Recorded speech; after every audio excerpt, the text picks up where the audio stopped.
बिस्मिल्लाहिर्रहमानिर्रहीम। अस्सलाम वालेकुम। दुबई हुकूमत ने बड़ी पाबंदी लगा दी और हज़ारों दिरहम का जुर्माने का ऐलान कर दिया। उन्होंने कहा हर साल जो अप्रैल आता है, 1 अप्रैल आता है, उसमें बहुत लोग एक दूसरे से मजाक करते हैं, झूठ बोलते हैं और तरह तरह के मजाक करके लोगों के साथ उनके साथ जो है वो खेलते हैं।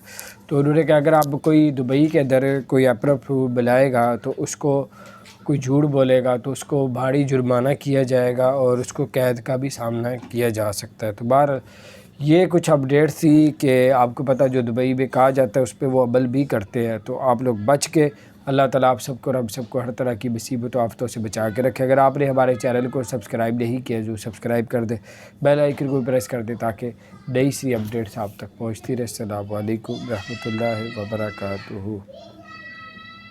देखा जाए एक तो ये वाकई झूठ ही होता है कि झूठ बोल के ही इंसान ये पूरे साल का 1 अप्रैल जो होता है वो झूठ का दिन बनाया जाता है।